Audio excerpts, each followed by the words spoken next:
Hello and welcome to White Glove Reviews.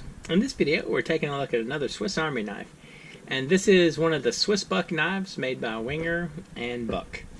But before we get started, I do want to mention, if you saw my video last week about the Swissmate 1 and the mystery of why this has a corkscrew instead of a Phillips head screwdriver, apparently there's this is like an unnamed variant that has a corkscrew.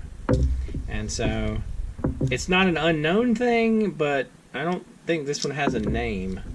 So it's like maybe a Swissmate. This is like maybe a Swissmate 1 with a little asterisk beside it. Well, anyway, what we're going to be doing today is looking at its bigger brother, the Swissmate 3. Now, the Swissmate 3 is another one of the 120mm SwissBuck models. And it has the very distinctive SwissBuck scales, made by Buck, made by Wenger for Buck for import to the U.S. And this one has a pretty decent assortment of tools on it. It's got the Phillips head screwdriver that my mysterious Swissmate 1 was missing. It has the awl. It has a decent sized awl. Now, there are no scale tools, no like tweezers or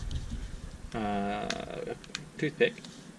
You have the ever so aggressive Wenger can opener, and you've got a very substantial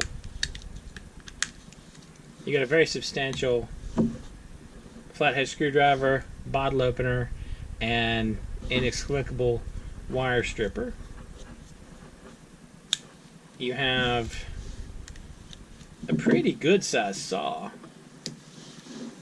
like very respectable. Well, you got to figure it's 120mm. It's a 120mm knife, so your saw blade is about 100mm or 4 inches. So decent sized saw, and then you have the knife blade itself. The large knife blade, and this is a lock. It's a lock blade, and it has kind of a liner lock. If you look, I mentioned it in the previous video with the Swissmate 1. It has a liner lock, but you release the liner lock by sliding down this on the scale, and it closes that way. And it has a key ring. And I don't know, the whole having the key ring on knives this big is a little weird.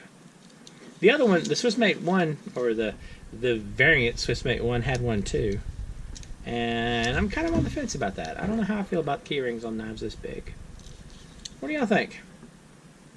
They're kind of cool looking though. I mean, like, I like the looks of them. I suspect one of the big problems though is this little buck thing right here. This. Because I've seen a bunch of these up for sale where one or more of these little stickers peeled off. Because they're like, I mean, they're stickers basically. They're just stuck to the scales. And so you don't have like the effect you have with the shields here. And these tend to come off if the knife sees it like any like serious use or abuse. Anyway, kind of neat. If y'all have any questions or you have any suggestions for any knives you'd like to see me take a look at, please let me know in the comments. And if you've enjoyed this video, please like and subscribe. And I hope y'all have an excellent day.